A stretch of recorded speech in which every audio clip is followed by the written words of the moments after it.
good morning, good morning. Welcome to Heritage Matters, a program to examine our heritage and matters of such concern. So welcome to everyone. And on today's show, we are expecting a guest, Mrs. Estu Bradshaw-Caines. Mrs. Bradshaw-Caines is the Executive Director of the St. Christopher National Trust. And so she should be joining us very shortly. And so today we want to talk a little bit about the National Trust and about the project or projects that they may have in the pipeline. And I think the public would be interested to hear some of those details. So welcome to the show. And we will be on the way as soon as Mrs. Bradshaw-Caines calls. However, in the meantime, one of the things we're going to talk a little bit about is the old Treasury building. The old Treasury building, which was initially, as the name suggests, where the government's treasury was housed for many years, from somewhere about 1896, when the building was constructed or completed construction, to somewhere around 1996, when the Treasury building moved out and went into that building, which is on the corner of Central Street and Church Street. That building was the former Eastern Caribbean Central Bank. I think we have Mrs. Bradshaw-Caines with us now. Welcome, Mrs. Caines. Good morning. Good morning. Good morning. And how are you today? I'm fine, thanks. Fine, thanks. Wonderful. Thank you for joining us. And I hope you can give us some interesting facts and information today that the public would be interested in. So maybe you can introduce yourself. I already told them that you're the Executive Director of the St. Christopher National Trust. Anything you'd like to add? Nothing at all. Nothing at all. Nothing at all. Okay. Yes. I was just giving a little rundown of the building, the Treasury building, but I want to first give people a little idea of the difference between the Brimstone Hill Fortress National Park Society and the St. Christopher National Trust, because for some reason I think a lot of people get mixed up with those two institutions, sometimes thinking they're all one and the same. So, for example, people would call the Brimstone Hill and say, is this the National Trust? Or that they want to talk to something about the National Trust. And we say, well, no, Brimstone Hill is not the National Trust. You'll have to call the National Trust.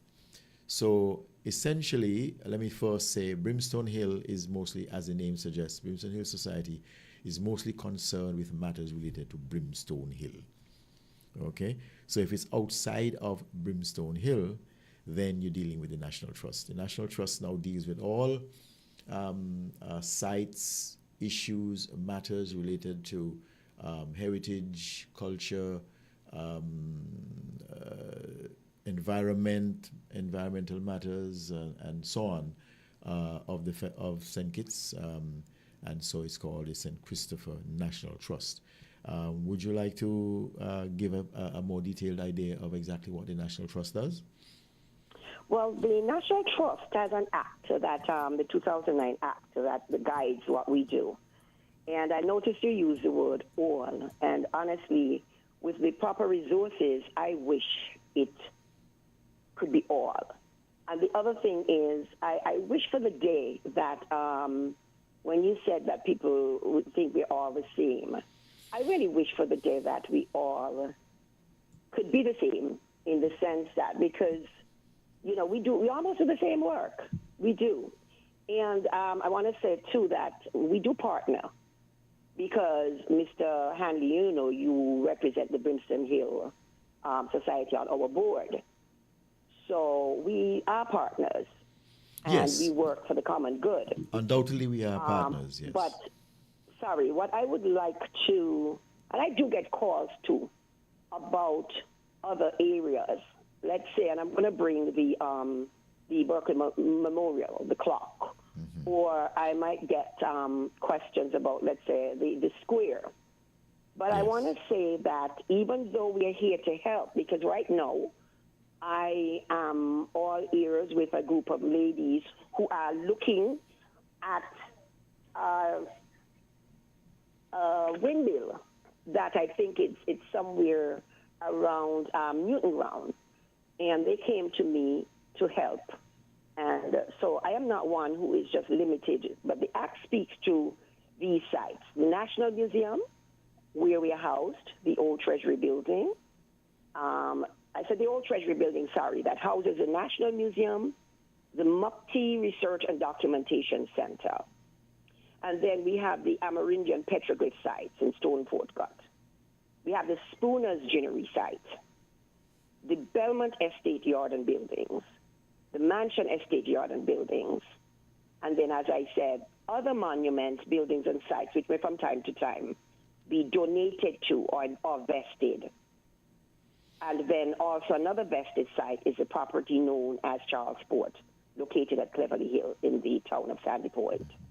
So we do have those vested sites, but we are open to receiving any other monuments and buildings that would be vested in us from time to time.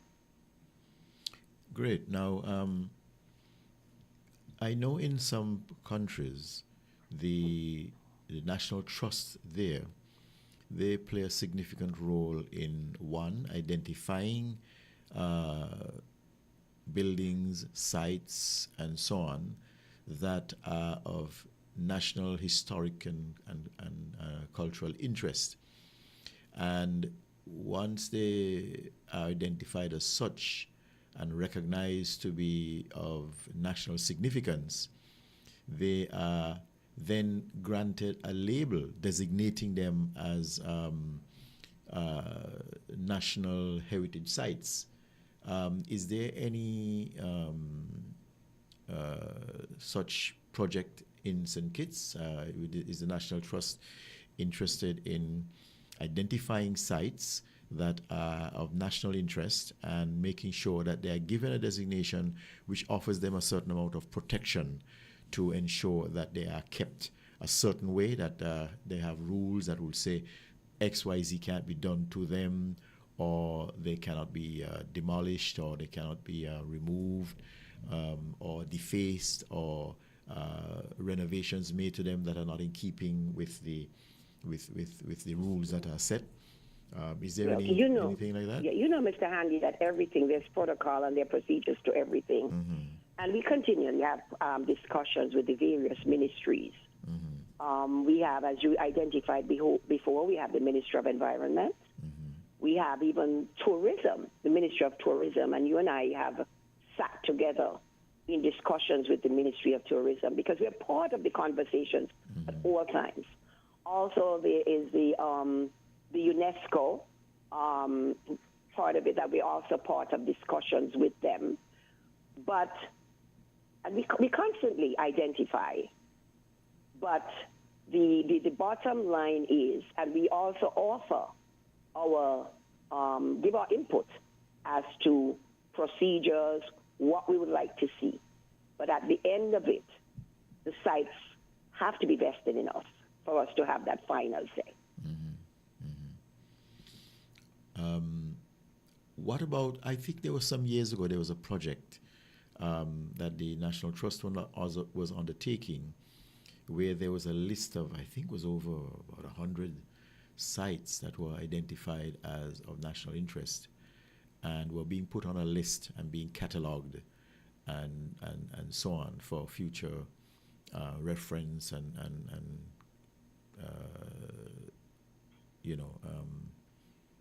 protection. Has that project been halted, or is it still ongoing? It's not a project that I am aware of since I came on board, yeah, Mr. it was before Hanley. your time. Yes. And you would understand and realize that when I came on board in 2022, one of the major projects that needs a team that I am faced with is the project of the restoration of the old Treasury building. Yes. Not that we're not doing other jobs, or not that we're not paying attention to other projects. Because, for instance, when I came on, we continued the project carried out by UNESCO to identify other sites other than Brimstone Hill to be labeled as World Heritage Sites.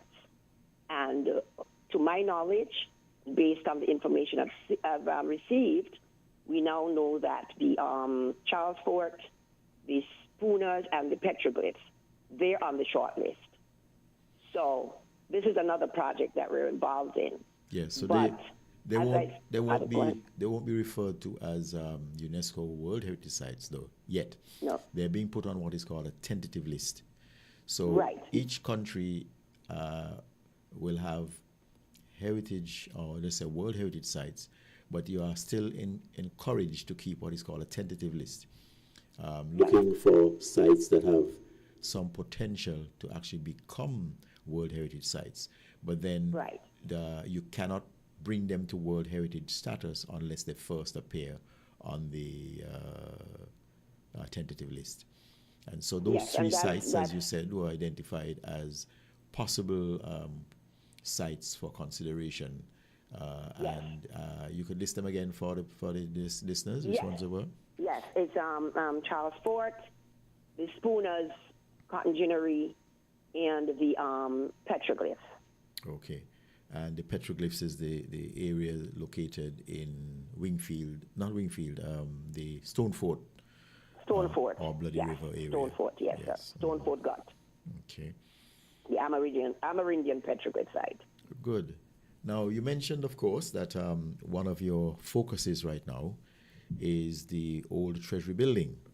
And I think the public is well aware that this building has been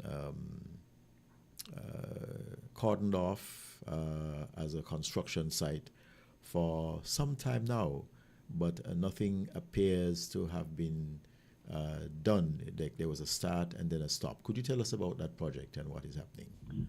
Okay, Mr. Hanley, I want to refer the public, because I don't want to be redundant. Right. And I want to refer the public to the press release that was circulated, as a matter of fact, 7 days ago, to be exact, last Friday. We had a press conference, and we invited all of the media houses at the Marriott Hotel, where the president actually read the press release, and it has been circulated. It's also available to persons on our Facebook page. So people by now should know why things halted. It was a matter of availability of funding. And I want to make it clear, because I have seen the comments myself. It's not that any funds disappeared, but the funds were not available in 2024. But I'm going to, my job here today is to bring the good news. Right. Last Friday, we explained. Now today, I'm here to tell the good news. And I want to apologize. The reason I'm not sitting with you and they're not able to see me is because I'm on hold right now to go to the airport to pick up the engineer who is coming for us to work through the weekend to get the place inspected. Why? And on that plane with her as well is another member of the team of contractors. And guess what? The contractors are here. Work is happening as we speak.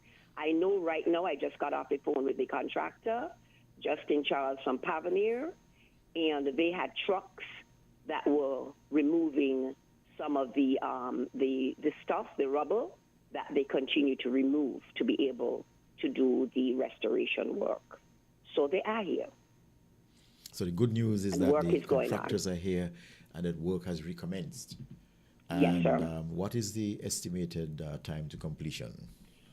I will not say that now, because after the engineer comes and we go and do the inspections, which she's hoping to be there from this evening right into tomorrow, because she leaves on Monday, and then we will all sit and look, because we do have to address the new schedule. There is a new schedule, but we cannot, finalize it until that inspection is done. And when that is completed, and I have my expert, Mr. Lindbergh Alvaranga from BOA, sit and we sign off on the new schedule, then we can go to the public and say, this is the committed date of completion. Okay. That's understood and clear. So, but the good thing is that the project has now restarted, and so the public can expect to see work going on. So, not can expect, Mr. Hanley. Work has started. They have been here now. They have been here 2 days, and I'm pretty sure we did mention that in the press conference. I know that Mr. Alvarango mentioned it, that they were en route here. So they're actually here. Okay. Yes, and I spoke with the contractor because they did some work for us at Brimstone Hill, so we have a good relationship with that company. They are Pavineer restoration company, very experienced and well-known company out of Trinidad. They work regionally on the restoration and maintenance of historical buildings and monuments. They did a job for us at Brimstone Hill because we had a situation there where the wall of what we call the Oiland Bastion, a round wall, collapsed.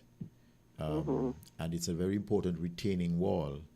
And so we were faced with the dilemma of getting this wall put back in place. But of course, we couldn't just get cement and so on and just slap it back in place. We had to go through a full procedure where we got engineers to look at the situation, make recommendations, and then the work was done accordingly. And of course, at Brimstone Hill, we have to ensure that we use the right materials. And so we used the same stone that fell out of the wall. We used the same stone to put back. And instead of using modern cement, Portland cement, we used the traditional method that was used at Brimstone Hill, which is the use of lime for the mortar. And so they came in and they had to, the parts that didn't fall, they were in a condition where they couldn't stay, so they had to actually take those out too, up to a certain point, and then rebuild it almost from scratch right up to the top. And this is a wall that's like maybe about 6 feet thicker at the base and coming up to about maybe 2 feet at the top, 2 to 3 feet at the top.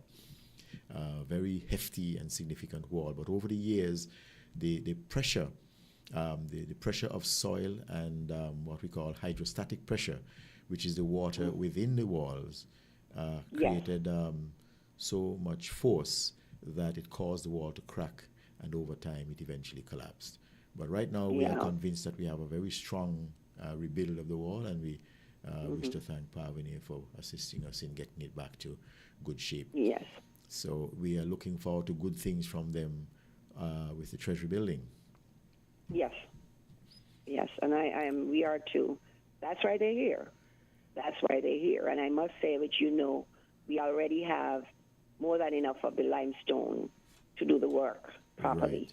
Right. Yes. So, and, the first conversation that I had with the contractor after he landed and I turned over the keys to him is, I know you want your place, so I know you need, because I need a home. I need my home to go back to. I need to get back into that building so we can continue to do the work. And we know, Mr. Hanley, and I'm going to bring it up now, we know, Mr. Hanley, that once we have done the good faith restoration of the outside, then I have to say our work, my work as the ED and our work as a board, our work as a trust, we now have to look at the inside, right, and get that ready to open up, to continue the work of our heritage. I want to say to you that I rather love the title Heritage Matters. Heritage Matters. Because I want to say this, take this opportunity to say, Mr. Hanley, I took this job, and you sat and you interviewed me. I took this job because I think my background, I was raised in a home where I heard about my history and the heritage, the importance of our heritage all my life growing up, and as a teacher. And my passion for our history and heritage, that's the reason I took this job. And so I want to commend you, because I think it's our job to let people know how important it is to us, our roots, our identity. It's important for continuity and wisdom. It's part of our cultural pride, our empowerment, social cohesion. This should inspire us for our future. And it's preservation of our diversity. So all of these things, Mr. Hanley, I want to encourage persons to support us, join us, and ask the questions. There are reasons. We don't just stop things because we want to stop. We all understand how it is with funding, even with our personal lives. Sometimes we start a project and we have to wait until we say the money flows.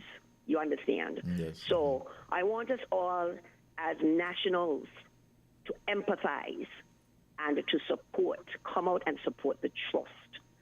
Because a lot of us, Mr. Hanley, sometimes I'm sending out emails at 1 o'clock in the morning to the board.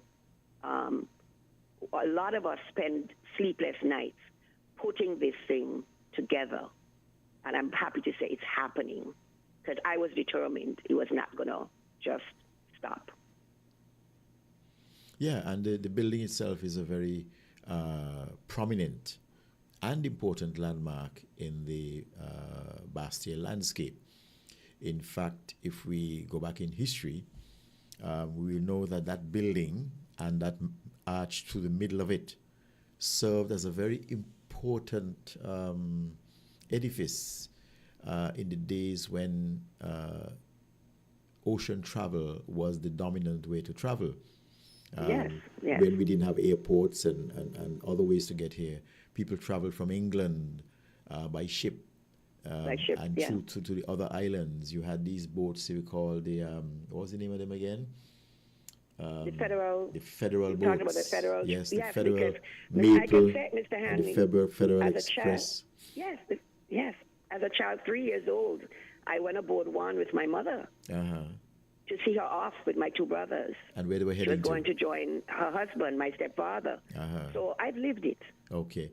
And of course, also as a child, to leave, you had to go through that gate. That was through that gate. Yes. That was the exit and entrance to St. Kitts. You had to come through there. So when you came to that gate, you were then entering into St. Kitts. Yes. And so that's if you notice, it has some of the largest and most prominent gates in the island, and those gates were equally important in the whole fabric of our travel in these islands. You exited and you entered St. Kitts through those gates. So it's literally the gateway to and from St. Kitts. Yes. It is. Yeah, it is. And so that's important. And I mean, I'm sure you remember we didn't end the day at the park or at any function, sports day, anything, without going down to the pier. That is correct. Even school, right? When you finish school, yes. Instead of heading straight home, it was like a ritual. You head down, people from Bastille High School, you'll head down Victoria Road, then down 4th Street, it was a lime. You head down 4th Street, all the way down to the Treasury Building. You walk through there, you walk onto the pier, and I'm going to give a little explanation of that when I'm done here. You walk down to the pier, you spend a few minutes enjoying the waves and so on, and the breeze. Then you turn around and you head back up 4th Street, or whichever direction you live. You head either to Newtown or to Irishtown or to Dorset or whatever part of Bastille Market Street, you live. And so it was almost a daily ritual. And as you say, even when you had football matches, when the football match is over, people didn't just disperse and go home. They took that pilgrimage down Victoria Road, down the 4th Street, through the Treasury Building, onto the pier, and then you dissipated home. And I'll add a little one. Added the memorial. That's what I was just going to say, was adding a little one where those who consider themselves lovers, they then took a next route, which took them west along the Bay Road towards the Cenotaph and around the fort, you know. And even if we weren't lovers, we did it too, Mr. Hanley. You did it too, I remember after Sunday school. It used to be said that if a guy took a girl around to the fort, that means he's serious about her. You know? Okay. So it was a kind of sign of further allegiance when you took that trip. Yes. So and I was saying I'd make an explanation of the pier. I know that our generations who exist now only know of Bastia with Port Zante. In other words, that area where you have all these cruise ships coming in, and where you have all the shops and restaurants and that sort of thing down there. What many of them don't know is that is only a very recent development.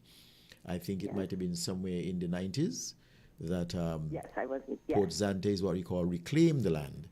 It was dredged from the sea, and the soil piled up there to create a new extension to Bastia. But prior to that, right in front of that Treasury Building, there was a pier, and that's where the boats came and went from St. Kitts to Nevis and from the other Caribbean islands. The small boats we call sloops and the ferries and so on. That's where the Christina left when it had its last voyage, where it left from and used to come to. Yes. I can, for my story, I know I was waiting for you to talk about, I don't know if you were daring enough, but even though we went on the pier, we wouldn't look down, because remember, the boards, there was a space between the boards, and it felt like you would fall through, right? Well, so we would walk on pretending to be brave.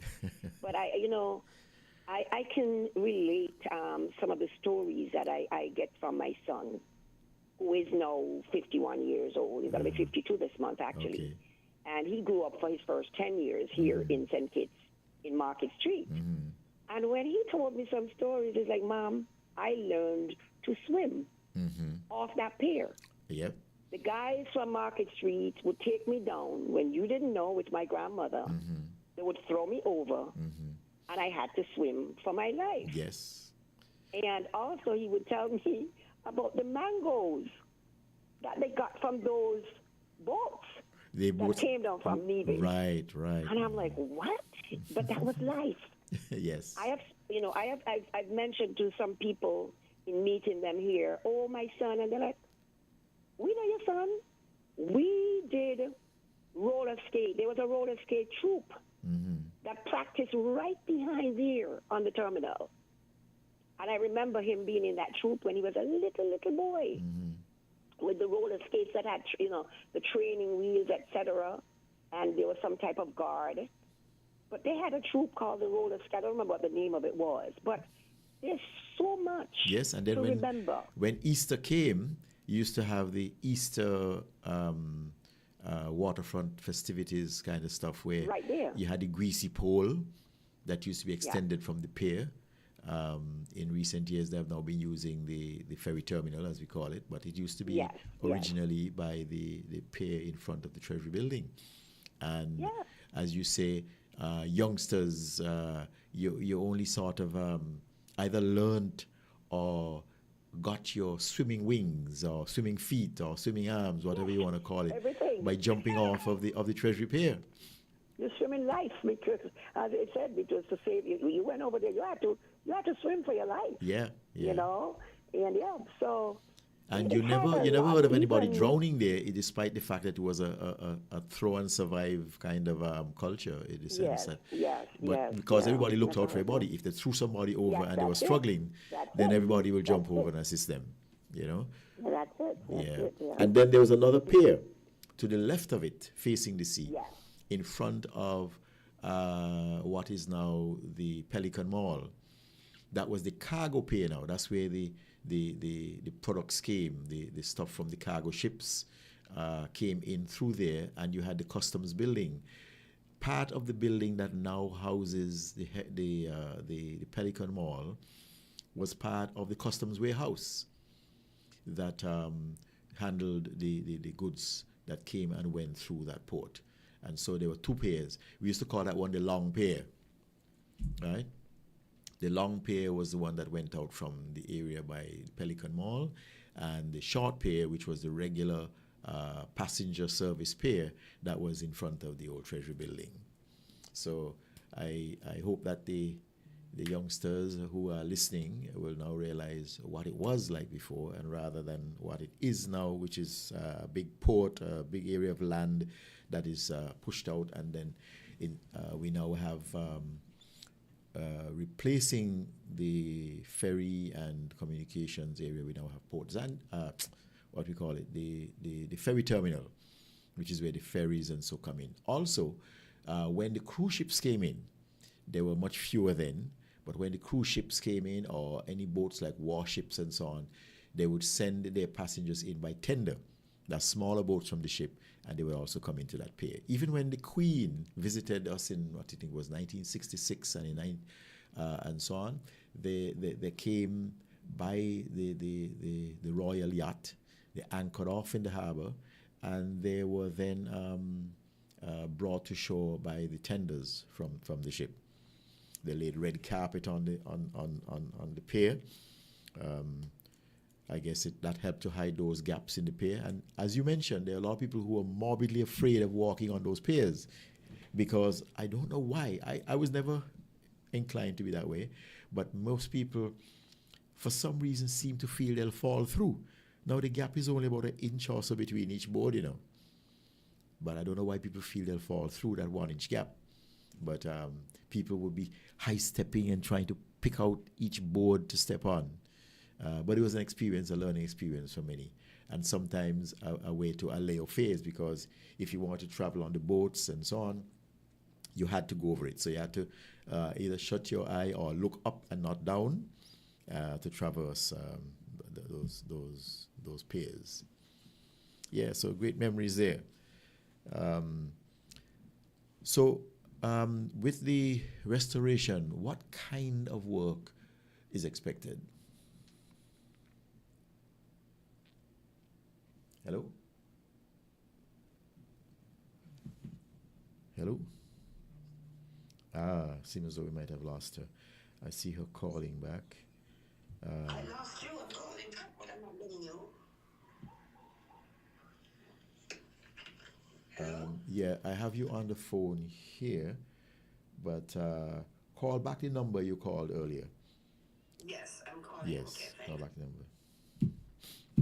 Yes, so Mrs. Bradshaw got temporarily disconnected, so she's going to call back and join us again shortly. So right now, while we're getting reconnected, we'll take a commercial break, and we'll be right back on Heritage Matters. WINN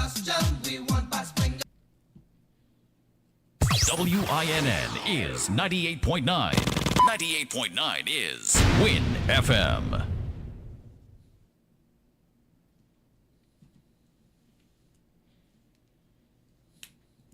Too often, customers are counted but not valued, like mere numbers, statistics, transactions.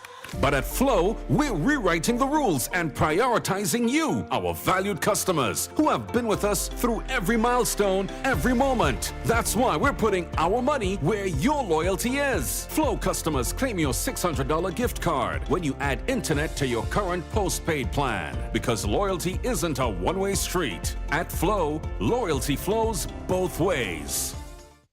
Hey kids, it's chubby time! I had to go to school and learn and play with my friends too. Every day is fun day, 'cause I love my chubby, chubby. Chubby, chubby, chubby, chubby, chubby, chubby, chubby, chubby, chubby, chubby, chubby, chubby. Lots of flavors for me to choose. Every day they keep me cool. It fits my handmade just for me. Everybody loves chubby. Chubby, chubby, chubby, chubby, chubby, chubby, chubby, chubby, chubby, chubby, chubby, chubby. Every day is fun day. Chubby. This April, TDC Home and Building Depot is turning green. Get 20% off energy-efficient and eco-friendly products from April 7th to 30th. Plus, during Earth Week, April 16th to 22nd, win energy-saving bulbs and reusable shopping bags. Join us for product demos and expert consultations. Make the switch. We're going reusable. Go green with TDC Home and Building Depot. Hurry in or visit us online today at shoptdcgroup.com. TDC. Together we succeed.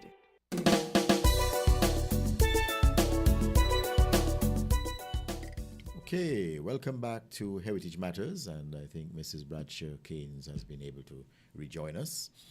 And Yes, thank you. yes. I'm so sorry. I just couldn't hear you. Yes, I Yes, don't know sorry. what all you heard before we left, but I was actually talking about when the Queen came. Did you hear that part? When the No, I didn't hear that part. When the Queen came in 1966, she was Yes. anchored off in her royal yacht, Britannia, I think it was. And then Yes. she was brought ashore by tender along with the royal party, which included Yes. Prince Philip, which was her husband, and the rest of Yes. the royal party. And then they went on a tour of St. Kitts through Bastille and St. Kitts and so on. Yes. And I remember all the people lining the streets with their flags, their British flags waving, because at that time, of course, St. Kitts was still a British colony. And Yes. so everyone was showing their patriotism to the Queen and to England and that sort of thing, which of course was expected then. People were sprucing up their houses before the arrival of the Queen because they wanted to make sure that when the Queen passed by their home, that it looked presentable, well painted and Yes. and, Yes. and so on. And everybody came out in their nice clothes and lined the streets. The school children came in their uniforms with their flags to wave and so on and so on. Yes. Yeah. And the hats and the gloves. ladies in And their hats well, and I the had the gloves. privilege because of my dad that I was there with him Yes. and my grandmother. Uh-huh. And so we had to wear our hats and our gloves Right, and right. courtesy to meet the Queen, yes. So you were part of the St. Kitts royalty who had to meet the Queen. Well, I wasn't royalty. I never consider myself royalty. I'm down to earth, Mr. Mr. Hanley, and that's the way I was raised. Well, I put those in To inverted be commas. humble and down to earth. And so, but those are moments that you cherish. Yes, yes. I Because, remember. yes, I'm grateful for my dad, yes. Nice. And of course, we always honor him and his contribution that he made to St. Kitts and Nevis. And Thank you, sir. yeah. Thank you. So you mentioned that you are anxious to get back to your building, to your place of business, your business home.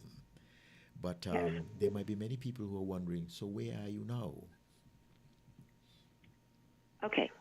We're in survival mode. Because what we survive. We do what we have to do. We recently got a spot, and I said spot, well, 2 spots up at the National Youth Park, and we're grateful to all persons who welcomed us. We have set up a gift shop there, and we are in the process of setting up a small museum there, working along with what they have, which would be 5 kiosks of the 5 national heroes. So it's still a work in progress there. And so we are telling persons, be ready for September 16th when we will have the grand opening of everything because it's National Heroes Day as well. But I do a lot of, moving around. If persons need me, persons can come to me. I have an apartment next door that's empty. So I have private meetings there because, as I say, I share spaces with them up at the National Heroes Park. And so when I'm doing things that are sensitive, I would there, or if I have to go out and meet persons. And I can't overlook thanking when we closed down. We were also here at that apartment, but we were given a room at the chamber where persons could come and meet us. Right. That yes, the chamber. Yes, yes. Yes, yes. But so we have been surviving, and that we will. But I know that it makes a difference when you're in one place and people can just walk off the streets downtown, or even the tourists, they can come right off the ships there at Port Zante. Even though I cannot overlook thanking the tour guides who bring them there as well. And we're going to be appealing, and we're appealing already to them to start bringing them to the gift shop. And later we would enhance that museum, and so we can have tours there, and also the schools. I've had conversations with recently with administrators from even Nevis, welcoming them and telling them, listen, keep an ear out. We will be coming to let everybody know that we're up and open. But as I said, we have our phone numbers, which are always open, and I carry the phone 24 hours with me. And I can give the numbers now. Yes, do. They are 465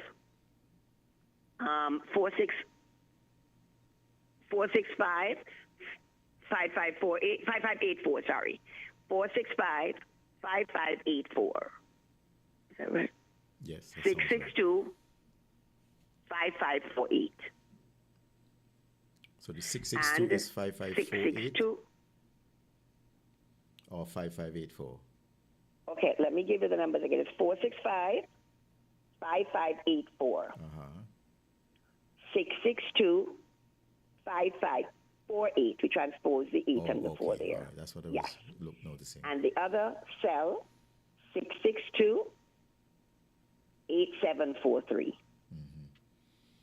Okay, so if anyone and because is even interested though we in have getting that landline, because we're not at the old Treasury building, we have it on our cell phones, and we have those with us 24/7. Okay, good. So if anyone wants to contact the National Trust, those Anytime. are the numbers that they would need to call. Yes, Mr. Hanley. Okay. Anytime. That sounds wonderful. So right now you're located at the Heroes Park in the building near the entrance. You're occupying space there. And as you said, you have a small version of your gift shop established yes, there, sir. where folks can come and get memorabilia and souvenirs and whatnot. This formed a part of your existence when you were at the National Trust building, yes, the old Treasury building. There was a sizable gift shop there where visitors and locals would come to get stuff. And it had an interesting supply of unusual books, not only on history, but on nature, birds, flowers, plants, etc., that were being sold there. I bought quite a few books from the National Trust because they were the only people who had them locally, and they are interesting and important books. You also had a selection of paintings on display and so on. And then, of course, upstairs you had the National Museum, where you displayed items of history and culture and heritage in your display rooms. Could you tell me a little bit about one of the interesting displays that you had there? That we had there? Yes, at the had in the past. Yeah, because it's not there anymore. Well, more than one, because there was the part where we had a lot of our artists, our famous artists, singers, musicians, local artists, and then there was the part where we had the Christina room. We had the history of the Christina. And also, what I love is the local history. And that's what we are going to be putting up at the Heroes Park, because we are going to tie it in to the history of the national heroes who are up there. Right? So, and I must say, I have persons who have the institutional knowledge, like Tony Frederick Armstrong and Jackie Amony, Yes. who are working along with me. And I'm also including Mr. Gums, who is already at the National Heroes Park, but I'm including him because it's a partnership. So we will be setting up that museum. I'm waiting for the renderings that are being done for us, always pro bono by Ponsonia Ogaro of Brisbane, Ogaro, and Alvaranga, the architectural group. And so we will be setting that up. And we also will be collaborating, the National Heroes Park staff and us, to do tours. So you not only will come to the gift shop and the museum, but you will be able to have tours in the park itself, because we want to bring some life to it. And we want to, because the history there is connected to the history in the museum. Yes, yes. And I recall on a number of occasions there were some special exhibits. Like, for example, I think one Emancipation Day we had an exhibition on emancipation or on slavery. And there was a collaboration with the National Archives, and they produced a copy, an actual physical copy of what I think was the slave registry, a register of slaves in St. Kitts that gave the names and which estates they were in, and at that time what their ages and sex were, and in some instances where they came from, what country, whether it was New Guinea or from Ghana or whatever, in West Africa where they originally came from. Do you recall that, or that was before your office? Hello? Hello? Mr. Hanley? Ah, okay. Can you hear this phone ringing, sir? I think I'm hearing Hello? you. I'm hearing you online. Can you hear my phone ringing? No. Okay, I'm glad you're not, because that's the engineer calling me. So, but I'm going to call her back. So I thought you could hear it. I wanted to apologize if you were getting any, because I didn't want to seem like I was not paying any attention to what I was, doing with you. I might have missed a word or two, sir. So we talked about the registry. Yes, I'm aware of that. And quite recently, again, we had Faces of Our People that we used some of the pictures that we had from the past. Yes, and, I remember we that had one. people come. Yes, yeah. So but I know, I can assure you, Mr. Hanley, and I can assure the public that our display, our little museum, is going to be very effective when we get it up and running and ready to open in full blast for September 16th, God's willing. Nice. I know persons might say September 16th, that's a long time, but if you're going to do things properly, we need to have it properly curated. We're waiting for the design so that we can get the proper displays in, etc. So that's what we're working on now. That's wonderful. And Yes, sir. where you hope to have that, at the Heroes Park or? Heroes Park. The Heroes Park has two buildings. Yes. Yes. So right now, when you come in, if you walk in the gate, after you've checked in with security, on the right, that's where the office for the gentleman in charge of the Heroes Park is, and then outside we have our gift shop. Okay. And then to your left, when you're walking in, that's where they have the kiosks, and that's where we are going to be adding our local history. Okay. And I'm hoping, I must say here, that there's one thing that I have in mind, that when we step out into the park, that we would be able to have little signs, some signage. So, for instance, we have a sign of Brimstone Hill, a little teaser about Brimstone Hill, a little teaser about the petroglyphs, a little teaser about Charles Fort, a teaser of other various Spooner's Gin. places to visit, or even of the train, Yes. so that when tourists come to visit, they can ask. It would encourage them to go on and visit these other places. So not only would they be just walking through the park, just looking at the statues, but we would have some signage. And this is something I have to get permission, of course, with the persons at the park to do this. But it's one of my, because then it would be incorporating, it would be telling not just about us, but what we have to offer on the outside. Nice. So folks can look forward to that exhibition coming up for Independence. Yes, sir. 2025. Yes, and I expect you might even come for a while on Heritage Matters to tell the public when it's ready, and inviting them to come out. Now, one of the things I remember you said earlier that you were encouraging the public to support the National Trust. In what ways can the public be of support to the National Trust? Okay.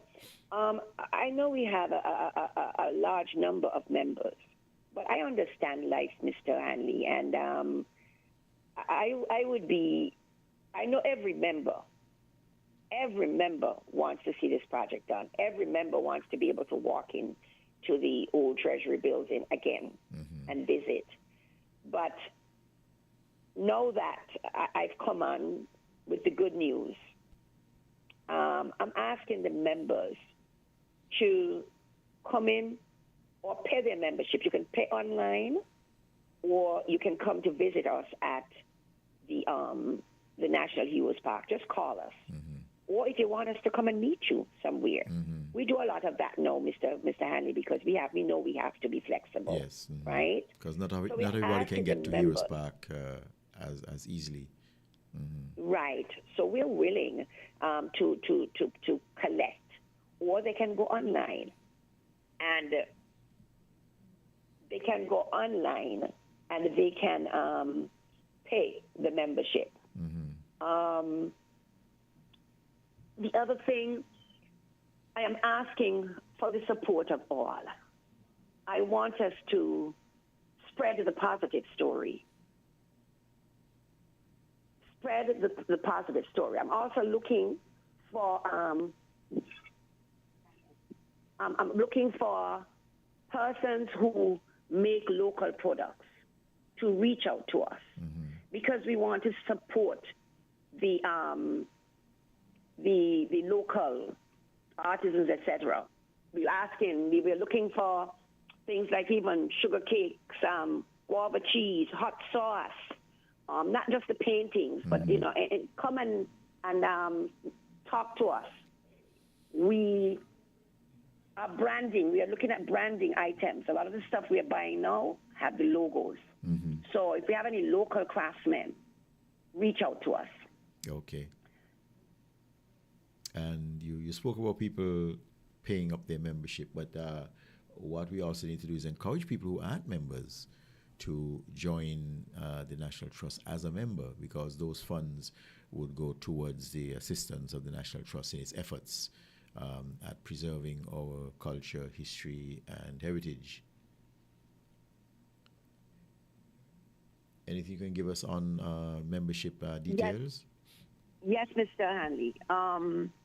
We want to encourage new members as well.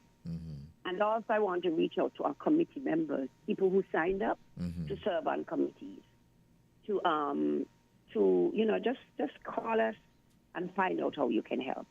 Now, last year we had a promotion, and I must say that we are trying to get away from the word members and to call ourselves ambassadors. Okay. Interesting. Right? Ambassadors. So, I have a deal. If anybody, what date is it today, Mr.? Is it the 11th? Today's the 11th. Right. If anybody pays his or her membership by now and April 30th, you can get a free ambassador shirt. Okay. That These sounds shirts good. are $20 US each, but I would be willing to give you one free. Okay, so I hope everybody hears that. Pay your membership fee for the National Trust or become a member and you'll get an ambassador shirt because you'll now become And it's an still ambassador. $100. Hasn't gone up. Okay, so it's just And $100. even the lifetime members. I'm appealing to the lifetime members because we know we have lifetime members who paid their money years and years ago. But they're asking if you can give a donation. But, a donation of about $100, you can get your shirt. Okay, wonderful. They're very nice shirts. And they do have a picture of the archway in front of the, Okay. Ms. Bradshaw, we're going to take a commercial break now. And so when we return from our commercial break, we'll continue on Heritage Matters. We're different. We're 98.9. 98.9 Win FM.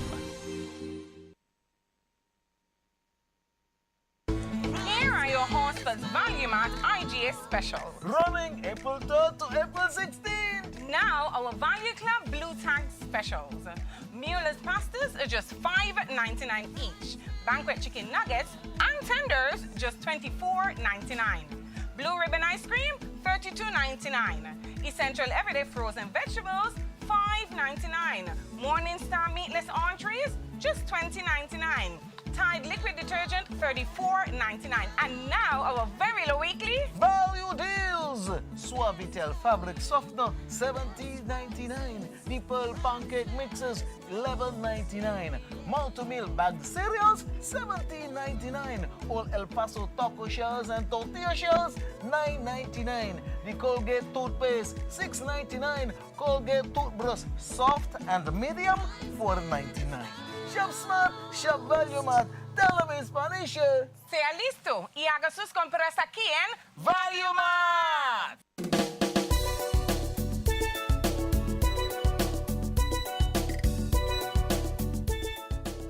Okay, good. No.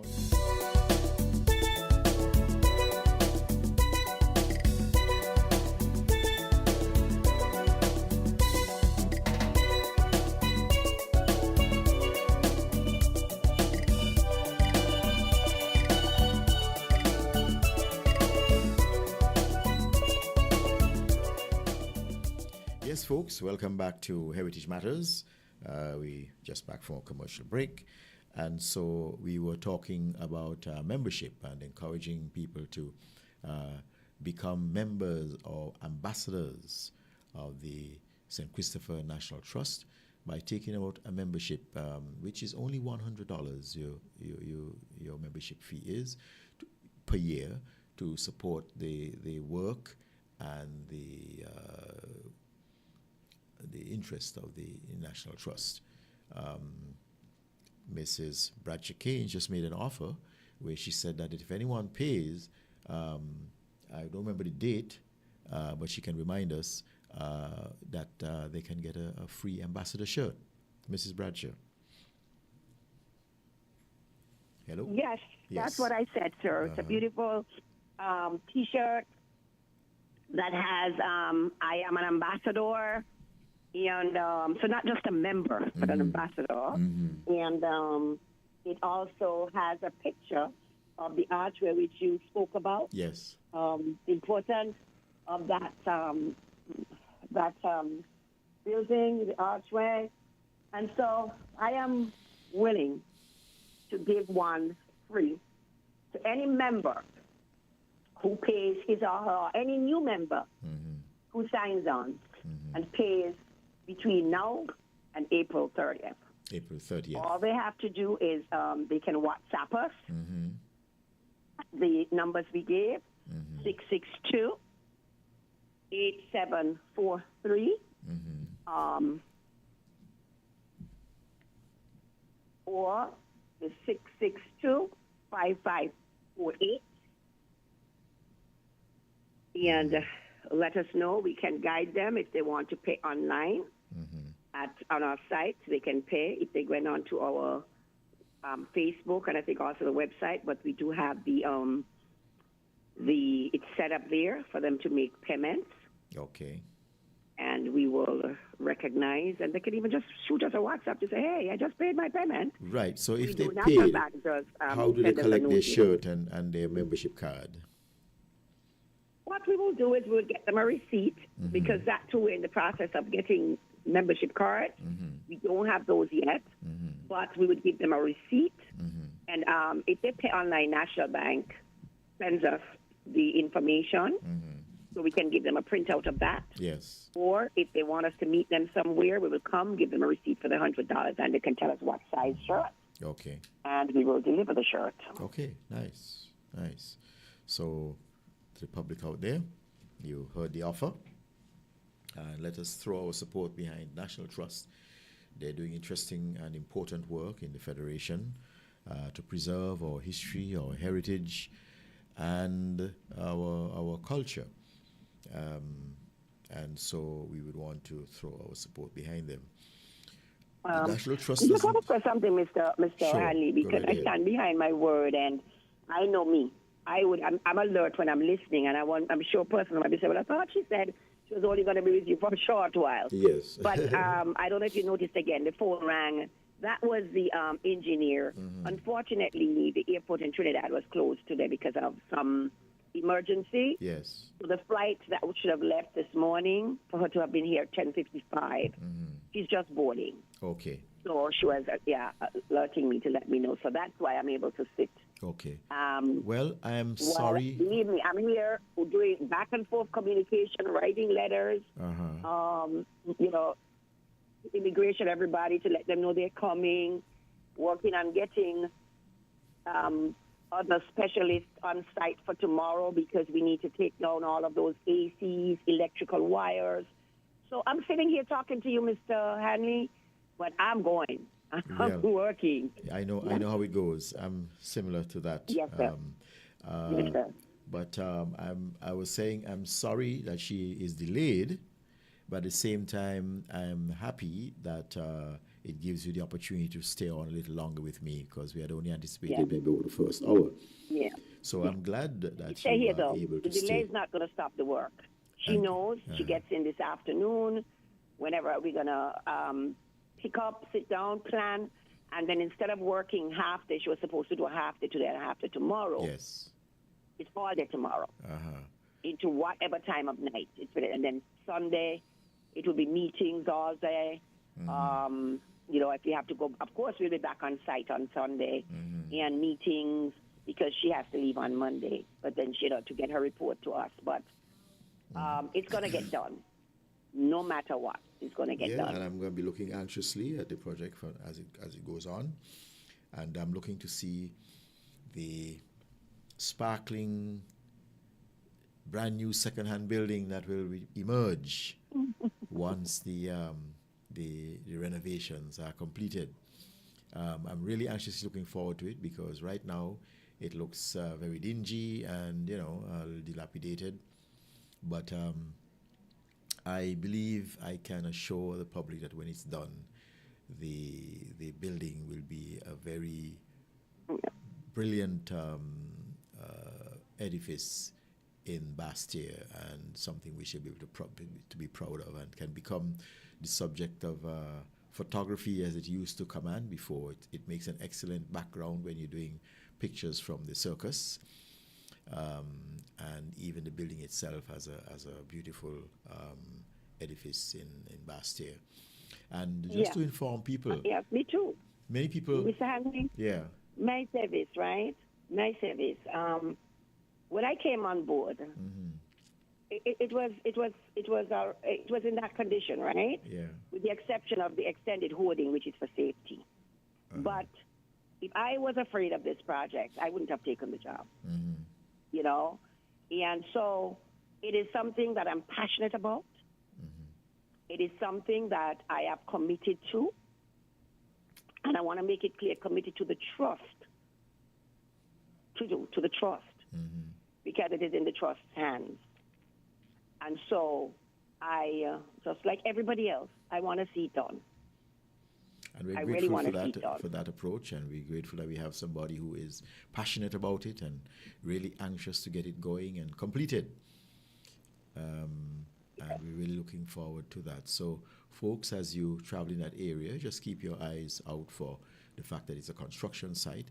The hoarding is, of course, necessary to protect you from construction work. It's a requirement for buildings that are under any kind of construction in such a zone, and therefore it's necessary. So the inconvenience that you've been experiencing of not being able to walk on the sidewalk there and so on is necessary because of the requirement for safety purposes.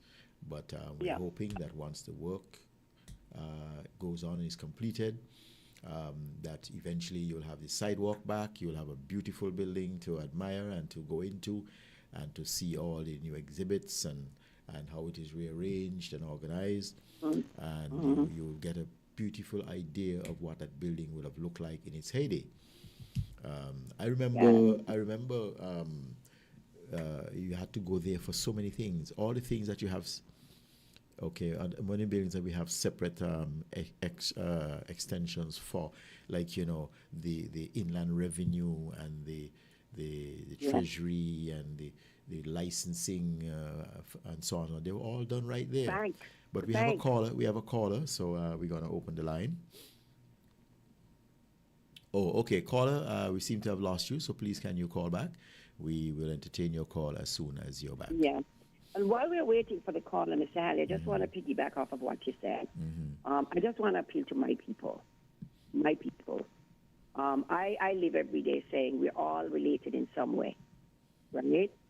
We're connected in some way. And so we all need to be each other's keeper. And I'm appealing to my people, pedestrians and drivers alike, motorists, everybody. I know, I understand. It is a hazard, but if the boards were down, it will also be a hazard. I'm asking you just to bear with us. Please try and go across, maybe from the side of by the post office, or cross over if you know you're going down that way, down by that crossing, which is maybe by inland revenue, I think it is. But just do us a favor and do yourselves a favor, please. Cross over, and so that you can be on the other side where it's safe. Yes. And again, I'm asking all drivers to proceed with caution. Look out for the pedestrians, please. Yes, very important intervention there. And I would like to add my support for that. Drivers and pedestrians, you each have a duty of care. Drivers to look after the driving part and the pedestrians. And pedestrians, remember, you have to look after yourselves too. And don't be a danger to or a nuisance to the drivers, who will be doing their best to try and make sure that they keep you safe and themselves safe. And hopefully, with time, we will have that project completed, and everyone would have the sidewalks back, and everything would be nice and rosy again. Okay, so right now we're going to take a break, commercial break, and we're back. Hopefully that caller will be calling back by the time we are back. So we'll be back on Heritage Matters after these messages. We're different. We're 98.9. 98.9. Win FM. Ready to save while you build?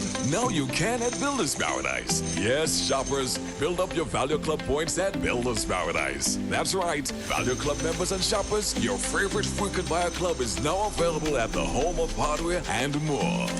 Whether you're laying tiles, painting walls, replacing doors, upgrading windows, or fixing up your home, every purchase at Builders Paradise now earns you Value Club points. Enjoy exclusive benefits like discounts on thousands of items, special savings for seniors, instant deals, quarterly rebates, plus an extra up to 2% off every quarter. Shop more, save more, earn more, only at Builders Paradise. Don't miss out. Start building your rewards today with Value Club at Builders Paradise, because every bolt, board, and brush brings you closer to bigger, better savings. Terms and conditions apply.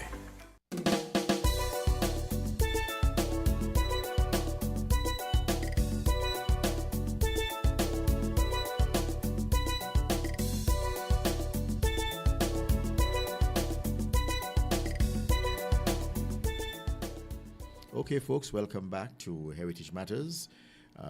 We are back. We have our guest today, which is Mrs. Estu Bradshaw-Caines, the Executive Director of the St. Christopher National Trust.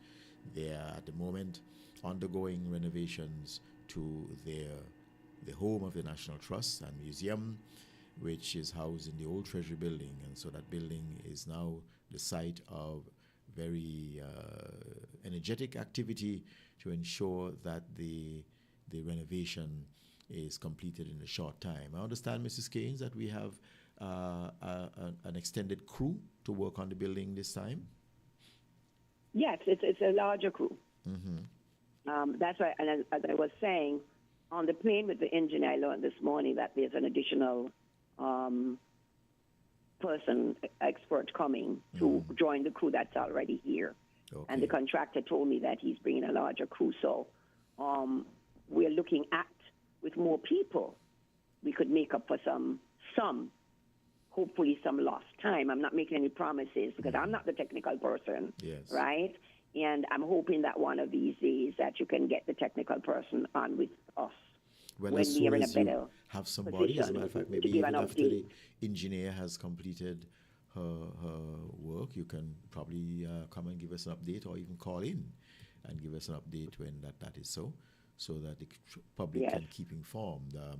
So Yes. public, it is our intention to keep you well informed about the project as it progresses.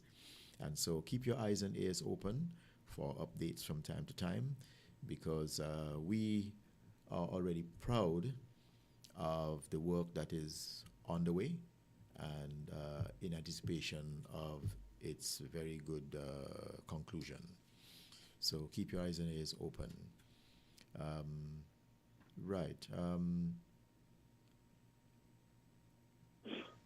Anything you have for us in other projects that the National Trust is undertaking at the moment? Well, we have our work plan. You know, we have things that we want to do. Mm-hmm. But Mr.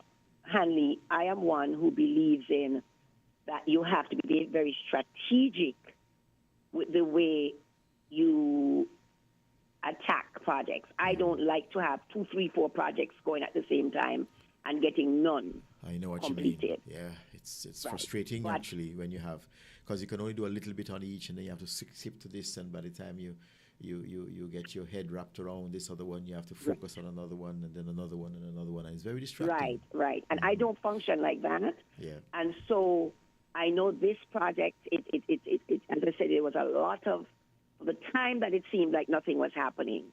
Mm-hmm. The onus was on us. We were overworking. We were in overdrive here, Mm-hmm. right? Trying to get it back. So here are the fruits of our labor. Yes. They're back. It's Wonderful. being restarted. Now, of course, we have other things.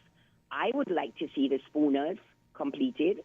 I know it was started before. Mm-hmm. I would like to see that. I am hoping that maybe when I'm done with this project at the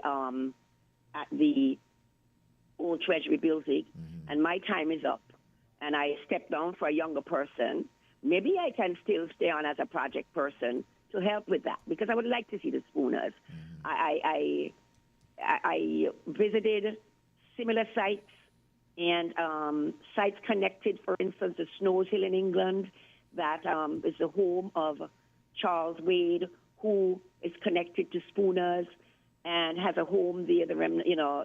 So this has me really interested in seeing that come to fruition. So I'm having conversations about that. As a matter of fact, I was just getting ready to write a grant, but those funds have been, they're no longer available. They're the ambassador's funds, but through the U.S. But still looking for other ways, because we need to get that completed. Yeah. My hope is that once our members come back on board, our ambassadors are back on board, that we can have a nice gala, a nice gala to celebrate them, right? And celebrate the trust, to let people know that the trust is still alive. And it is alive. Good. But it's not easy, we know that, when you're not in your own home. It's not easy. You have to, conduct and behave yourselves as tenants, right?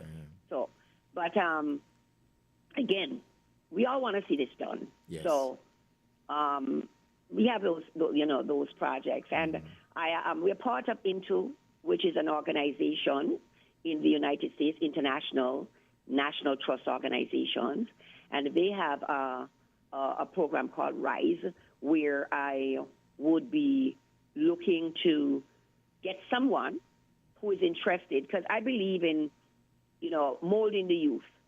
So if I could get somebody who is interested in doing that work, in the meantime, we are working very diligently on our financial reports. We getting ready so that we can have our AGM soon. It's a lot happening. Yes. A lot happening. I'm not just one. I don't get up on. I'm not one who goes around and toots a horn. Oh, I'm doing this. We're doing this. We are doing our work silently and effectively and efficiently. And let it speak for itself. Yeah, thank you, sir. Now, what is the how should I say, the vision for Spooner's Ginnery?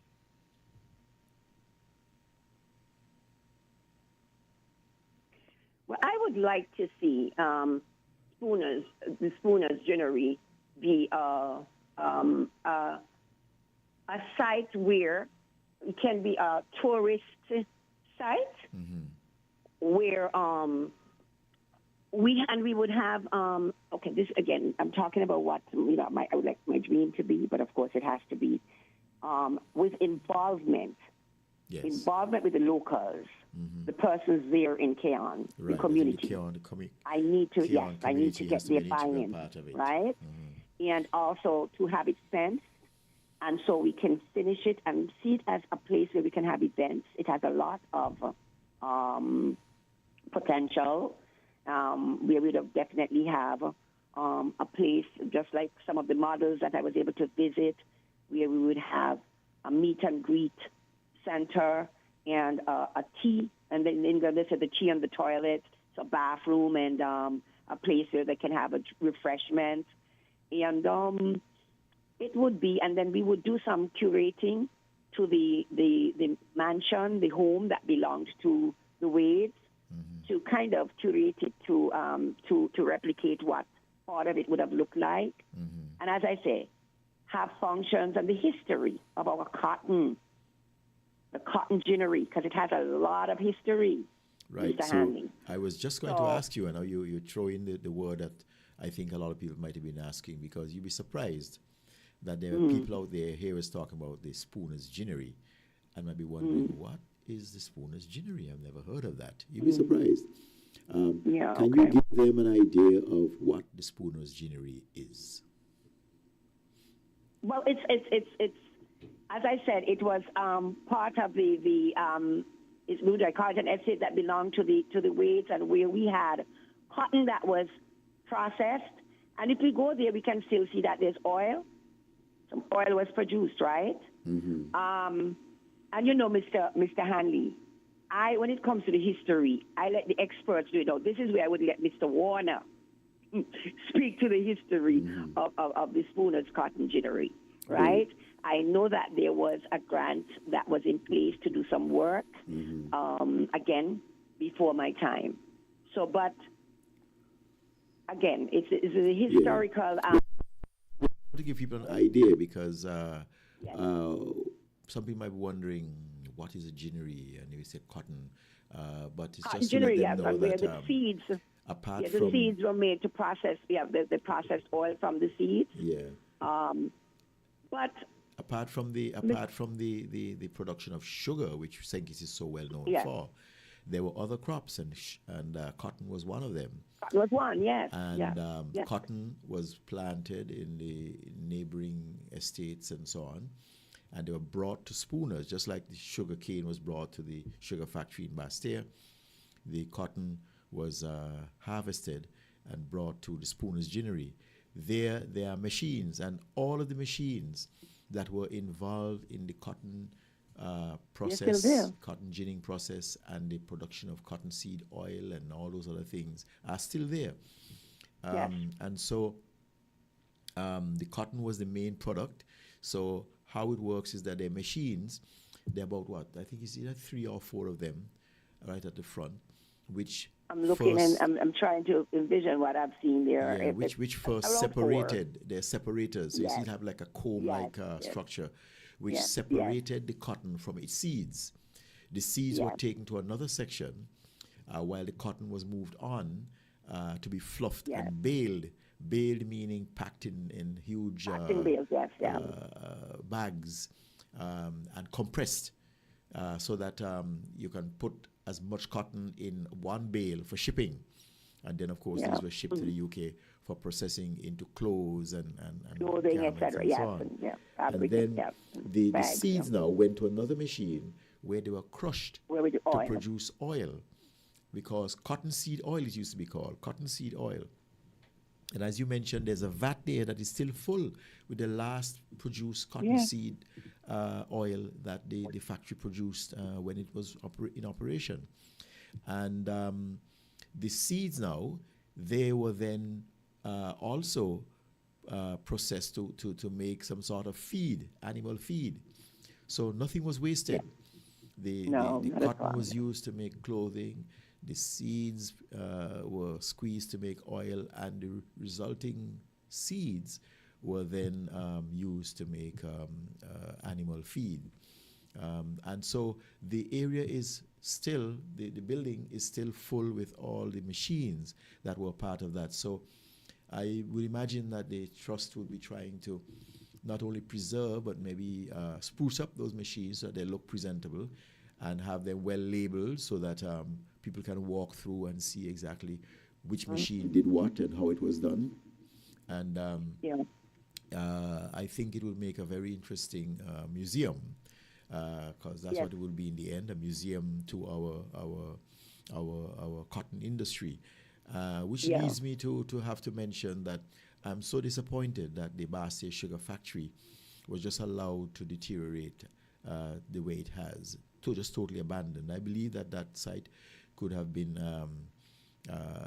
converted either to some other productive use or to a museum to sugar, you know, to show exactly how the processes were done and so on and so on. But, you know, I guess that's I share the same sentiments, but I want to be daring and say, fortunately, unfortunately, I say fortunately for us, because then we won't have to hang our heads in shame. But unfortunately, I'm sure maybe we might have been, but again, with the proper resources, be able to save some of it. I go back to the Spooners cotton ginnery. I recently had, I know, BOA, they have done a lot of work with it. They are ready and willing to assist. And I've said before, these people do a lot of pro bono work, right? So they're not in it to, you know, make money. They're really supportive. And I've had one of our local, James McCannon, went out, and I used it to do some training with some of my staff at that time when we had a larger staff, because we were downtown. But they went out with him, and they did all of the searches and made sure that we could identify the boundary. And we have a cost, and it's cost us about $200,000 to put a fence in to secure. We need to secure that place so that stray animals are not going in there, you know. And also prevent people from vandals from doing damage in the area. So we need, and I'm putting it out there, you know, that we need about $200,000. That's the price that came up to put a fencing around the outside of that, all around it, to protect it. And if that can happen, I'm pretty sure we can start with what we have and build on it. Okay, now we're going to take a commercial break. And when we come back on Heritage Matters, we'll continue our discussion on the Spooners Ginnery. We'll take a break. See you on the other side. Found the sound 98.9 FM.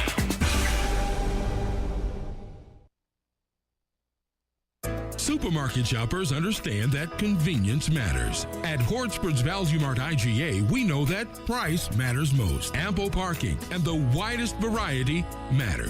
At Hortsburg's Value Mart IGA, we know that price matters most. Clean, spacious aisles and the highest level of customer service all matter. At Hortsburg's Value Mart IGA, price matters most. We've renewed our commitment to guarantee the lowest prices in the Federation.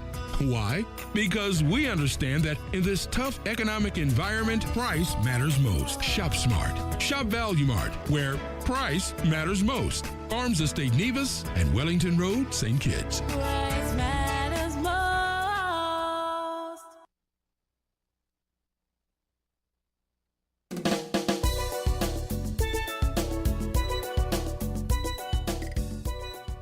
Okay, welcome back to Heritage Matters. And when we went to our commercial break, we were talking about the Spooner's Ginnery and the work that is envisioned to be completed there. Mrs. Bradshaw, you there still? Hello? Hello, Mrs. Bradshaw? If you're listening, please turn down your radio or the audio, whatever you're listening to. It's causing a little bit of feedback. Hello? Yeah. Okay, we seem to we have lost Mrs. Bradshaw for a moment, so we will come back shortly. Now, last program, we were with Mr. Socrates, who is involved with the Sandy Point Heritage Society, and we talked about the work they were doing there. Welcome back, Mrs. Bradshaw. Hello? Hello? Yes, we seem to have lost you for a bit. Yes, I know. Yes. It's okay. And I'm sorry. No, you didn't. You didn't lose me. It was the project manager calling me. So the call. Oh, I see. Okay. Yes. All right. Yeah. Duty calls. Yes. I'm telling you. Yes. Telling you. Now I was in the meantime talking about a conversation we had on the last Heritage Matters with Ms. Socrates about the Sandy Point Heritage Society and the Charles Fort, and they themselves haven't anything to do with Charles Fort, he said, but we spoke about the history of it and what it was and so on. But I know that is also, as you mentioned earlier, one of the sites that are designated as what we call it again? Vested site? Yeah, one of the vested sites. And I know that they have listed plans. on the list for possible World Heritage Site? Yes, the tentative list, that is. And I know that the National Trust had plans of trying to bring that site to a state where it can be one of the sites we visited when one comes to St. Kitts, perhaps as an annex to Brimstone Hill, maybe as a separate one. And I know that the Sandy Point Heritage Society was looking into making it a part of one of the tours for tourists when they are visiting to go to the Charles Fort. Now, I know that is in abeyance right now because there are other matters, and I know and I agree with you, it's always best to focus on one thing at a time and not to dilute oneself too much in trying to deal with too many things at the same time, because that can create confusion and sometimes omission. But do you have any idea what the vision also is, just as we have for Spooners, what the vision is for Charles Fort? Mr. Hanley, I think you just spoke about what the vision is, what we would like to see happen. But one of the things, though, and I agree that I am not going to dilute. We don't want to dilute. Mm-hmm. But we have to always remind people resources. Mm-hmm. The trust doesn't have any money. to do all of these projects. We depend on, because a small subvention. You there? I'm going to interrupt you a bit because we have a caller. Okay. All right. Look as though we lost them again. Okay. We'll invite that caller to call back, please. Yeah. Call back as soon as you can. Go ahead, Mrs. Right. I was saying to you that you know that we depend, based on the Act, a small subvention that comes from government to help with bills, because we have bills. But because even at Spooners, I get a bill every month for electricity there. But we need resources to do these projects. So we have a lot of great ideas on paper. Where do we get our resources? We have, and I would say, 5 means. I think a 5, I'm safe by saying. The gift shop. You know, we just went through the gift shop, Mr. Hanley. Yes. It's down to a little gift shop. It's been closed for a long time. So we're just, as you said, catching ourselves. And we had to spend money to put merchandise in. Because a lot of the merchandise, when I got there, was merchandise that people brought their stuff, right? And we would sell and get they were consigned, a small amount, right? And it is small, based on when we compare that we have to pay for human resources, salaries, we have to pay for utilities, etc. Okay, the caller is back, so we'll pause to take a call. Okay. Good day, caller. Hello, good day, caller.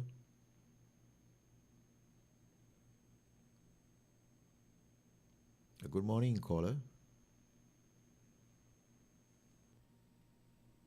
Hello. Looks like we may have lost him again. Of course, we'll encourage you to try again. Yes, go ahead, Mrs. Bradshaw.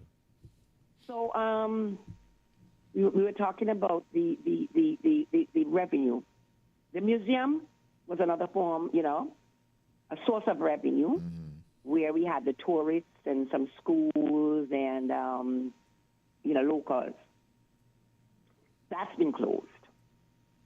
Membership, and everybody heard my appeal, that we need to get members to understand that we are working and we need their support. The documentation center, that's where we proudly have, and I say have, a lot of documents. But we had to put them away. We had to store them. So they're all stored away so that we can protect them. Yes. No, when I say protect, we even need to, and I'm talking in the future, go a step further to protect these, because we need to stay abreast with the times. A lot of these documents have to we seem to have a caller again, so let's pause for the caller. Good morning, caller. Hi, good morning, Mr. Hanley. Hello, good morning. How are you today? I'm giving thanks for life. And yourself, sir? I am doing the same. Thank you very much. And you have Mrs. Bradshaw? That's correct. A member or an ambassador of the St. Christopher Trust? Yes, she is one of our chief ambassadors. She's the executive director. Yes, good morning, Mrs. Bradshaw. Good morning. I want to make a contribution, and I love things all heritage. I'm a tour ambassador myself, within my own right, and I love such program. There is a controversial matter, though. I drove along the Challengers community, Stonefort area, and there was this huge, enormous tree. I think it's over 100 years. You, Mr. Hanley, can attest to the tree itself, because you're older than myself. Well, I know of the tree. In spite of the controversy, I think it's a mahogany tree in nature. It is a mahogany tree. It has been totally cut down. I noticed it has been cut to some extent with the branches, the branches over the years, and now it has been totally cut down. But When you what say I totally would cut, like to right see down though, to the base, or is it still, is the trunk still well, there there? are some, there are some part of it still stand, but you know, most of the branches there are gone. What I would like to see though, the material, the wood from the tree, be preserved, reserved for when the time comes for some craftsman, someone into woodwork to craft something, Or a things? first piece of furniture that could be displayed, that could be put in one of our national park for display, nicely labeled, as you say, to let our visitors know, to let the younger generation know that this tree was a part of our heritage along the corridor going west. And here is a piece of furniture from that old 100-year-old, 200-year-old tree, or what have you, as a part of our heritage. Do you know who was responsible for cutting it down? Was it Department of Agriculture? Was it Public Works? Who was it? Was involved? No, not quite. I probably saw a video when it has been done, but I would like to know that tree, the material, the wood from that tree, not going into the hands of private persons, but in the hands of persons of the Heritage Trust that will come up with good ideas for that tree to be kept in our domain for posterity. Yeah, I like that the suggestion. unborn generation will come and have a discussion surrounding that tree. Because all of us could have attest to it, that the age of that tree. Unless you go to the Caribbean Boutique, you're not going to see an old tree with such a body. Yes. You know, you understand what I'm saying? So maybe something you should note it, and the right person is there listening to me. Note it. Ascertain where the material of the tree gone. Make sure it doesn't really evade our minds, our attention, because this is a conversation we can have. The unborn generation can have for another 100 years, 200 years from now. Yeah, I like that suggestion. As a part of our heritage.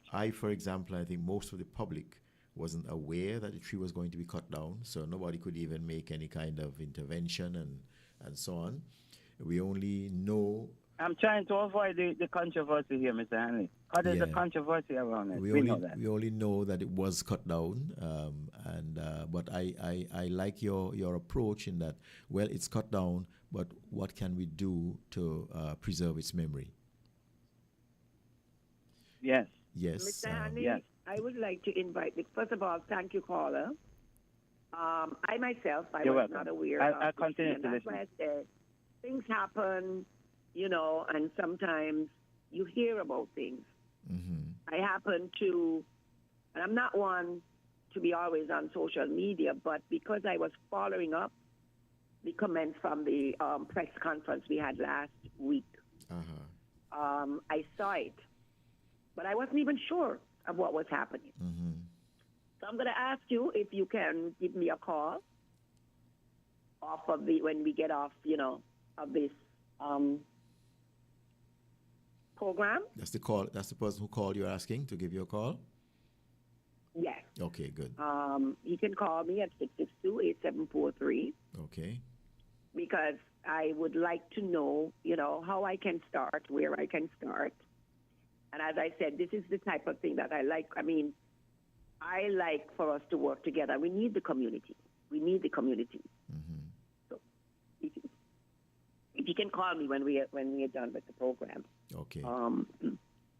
So I want to say too that I want to put it here to him and to others. I work very professionally. I am not about the name calling, or he said, or getting involved in controversy. At the end of the day, it's what do we do the correct way to get things done. And you see, Mr. Hanley, I'm going to put it here because I am one who analyzes a lot. And sometimes when I read comments or I hear comments, I realize that we don't take the time to know what really is happening behind the scenes. Why is this not done? And sometimes our imagination gets the better of us, our assumptions. So I like to know what's happening. I don't know how, when, why this happened with the tree. And so I need to get thorough, sound, accurate information that I can then come to the board and we can make a decision as to what's the next step, what's our game plan.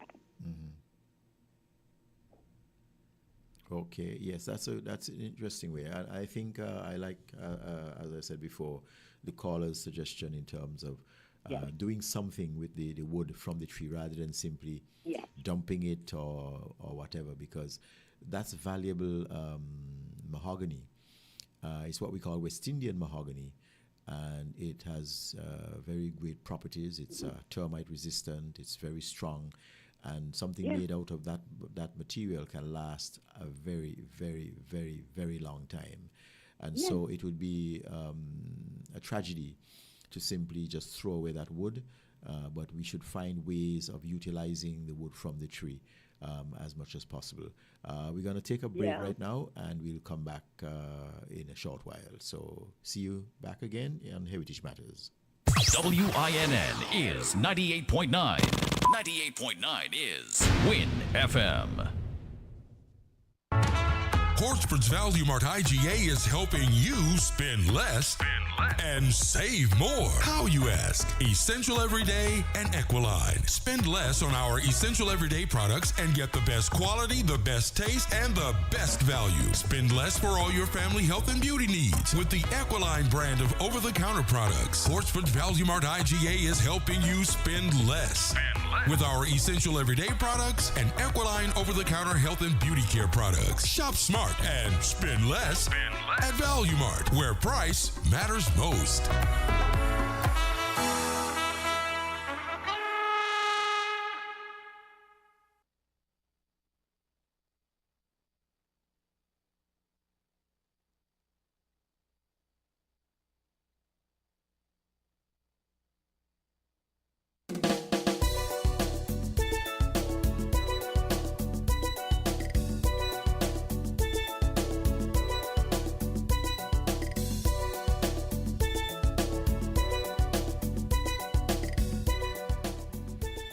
Yes, welcome back, folks, to Heritage Matters, the last segment. And so we were talking about that large tree. And Ms. Bradshaw, you had anything more to say on it? I think when we broke or took a break, you were saying something. No, I just said that for me to take action on anything, I always want to know the facts, the how, the when, the where, the why, the what. So I had asked that caller if he doesn't mind calling me. And I don't want him to be afraid because I'm not one who gets involved in the name calling. So he can speak if he has any information that can guide me so that I can then refer to my board for us to decide what is the best way forward. But really, I know the importance of trees, and even if we were to get the bits of the trees, to put them away, and then, as we said, later look at somebody who could do something, or it could be an opportunity for an educational project. It can be, yes, it can be turned into furniture. It can also be even done, some sculpture could be done out of it, wooden sculpture that could be long-lasting, maybe several pieces. If we're looking for something, some kind of monument to maybe even that area, because remember that area almost where that tree is located, right near the mouth of the Bloody River. Bloody Point, Bloody River, Yeah, maybe even some kind of statue or sculpture can be made celebrating the Kalinago. That tree was probably there from the time the Kalinago existed in the area. And so maybe some kind of sculpture honoring the existence of the Kalinago in the area can be something that can be considered. And maybe if the tree is cut down completely, replace or be put in the area where the tree was to show that this wood is a piece of that tree which existed there. maybe if we haven't done so already. Great ideas, Mr. Hanley, but we want to be careful that people don't think we're promising, huh? Of course, yes. So thanks for helping me to state that we it's not a promise, it's a suggestion. Yes. Because I don't want to meet me and say, I thought you all say you were going to do this and do that. We're just making suggestions here. But I think that that is something worth considering. And maybe if it hasn't already been done, perhaps because trees can be dated based on what we call their annular rings. Yes, and I believe if we have somebody knowledgeable in that area, we can get them to actually look at the trunk now that it is cut, and they can see a proper cross section of the trunk to give some indication of the exact age of that tree. It can be told from the rings. And we have universities, there's technology, just with a video or a picture. Yes, and send it on to them. It can be done and sent off, a high-resolution picture that they can really look at in some detail. Yes. Because it'd be interesting to know the age, but I can almost put my hat on the table that that tree was probably there from the time of the Kalinago. It's a very old tree. Right. So we were talking about the Charles Fort, and I know that the National Trust was looking at making it a visitation site, as I mentioned, but it would need a few little bits and pieces of upgrade in terms of things like finding bathroom facilities for visitors, maybe even some kind of refreshment facility.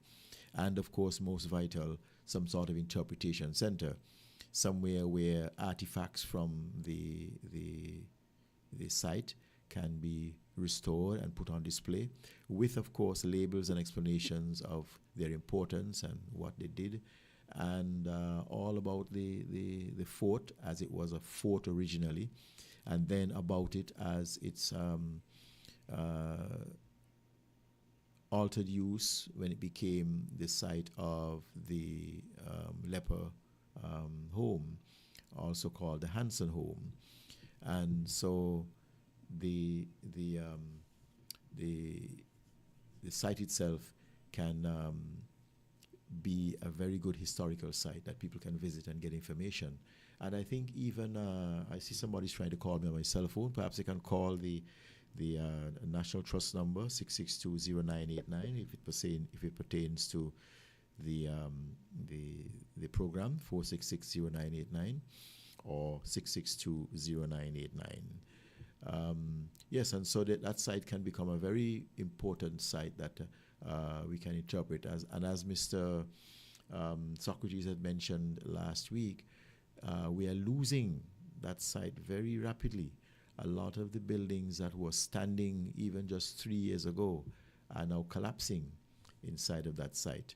The wooden parts, of course, are being eaten by termites, and the weather is assisting with its demise, wood rot, and so on. But I would hope that we have sufficient photographic documentation of those buildings and so on, so that if necessary, we can recreate what those buildings would have looked like in their heyday. And we have pictures also of the site when it was a leper colony. And those are very interesting because they show that the site was very well kept. It had gardens and it was very orderly. It was separated down the middle by a fence that separated the males from the females. And then there was a main hall where everyone could gather together in order to have functions and social interaction. But then they had to go their separate ways as males and females to their designated part of the area.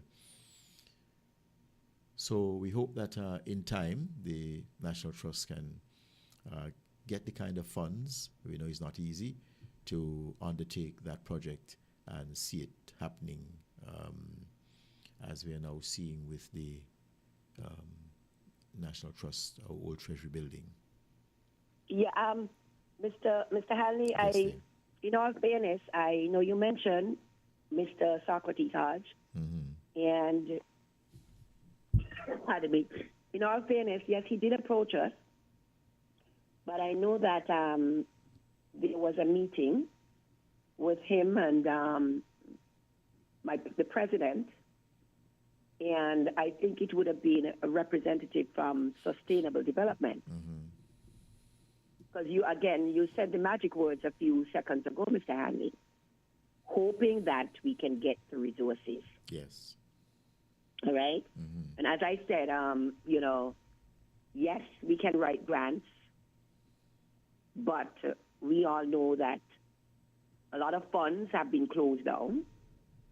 We are hoping that they will come back. But their grants, when it comes to grants, it's very competitive. So there's no guarantee that we would get, the grant even if we write for it. But we would if it's available. But again, to sum it up, it's resources. We have the capable heads on our board. We have everybody. We have the creative minds. We have the historians. We have the committed persons like yourself to the history, heritage. I don't think you would give up your every Friday for Heritage Matters. So we have the right people, but the resources. Because I wish I could go around to all of the sites today with a checkbook or a purchase order or have a proposal to submit somewhere where there are funds. I wanna say it, and sometimes I'm daring. I am one who, when I came on, because of no transition, I did a lot of reading. And I didn't just read from the trust. I went way back from the Heritage Society. We still have the connection to persons of the Heritage Society. And I'm appealing to them as well, because I still go to them. We have Jackie Amony. I go to her all the time. She sends me her bits and pieces to guide me. We know we still have Larry, her husband, on the board. I bother him as well all the time. But I want to ask her to reach out to the person who supported in the past, who for whatever reason, stopped for a while. And I say for a while, because I know that their hearts are still with us. And so I want to reach out to those persons who in the past have donated or have gotten together as a team to do projects. I'm asking if they could continue to do the same. Okay. I think that appeal should be appreciated and hopefully responded to. So we'll hope that persons would hear you and that they would respond accordingly. And just to make an appeal to everyone to support the National Trust in its efforts. The project, as we say, with the Treasury Building is ongoing, actively ongoing. There are even further technical persons coming in today, that will make continue the progress of the. So you can see that there is action. There's action, and as you pass there, you can see what's going on, and you'll see that the building is soon going to be ready within the next several months. So we ask your cooperation and your guidance. Your effort in making sure that the public stays safe, including yourself, as you pass in, around, and near. Well, I should say around and near that building. So I want to thank Mrs. Bradshaw-Caines for joining us today. She's the Executive Director of the St. Christopher National Trust, and she is the lead person in getting the restoration work done on the National Trust building, the old Treasury building. And we are grateful to hear of its the resumption of the restoration work, and we look forward to its completion. So thank you, Mrs. Caines, for joining us, and we look forward to hearing you again on the program, because, as you say, we collaborate as heritage individuals, and so we will be looking forward to hearing more from you, and even you joining us on this program for other matters on Heritage Matters. So thank you all for listening. Thank you, Mrs. Bradshaw-Caines. Thanks to Win FM, and thanks to our sponsors. And we will see you next time. We join us in not Friday coming, but the following Friday for another edition of Heritage Matters. You found the sound. 98.9. Win.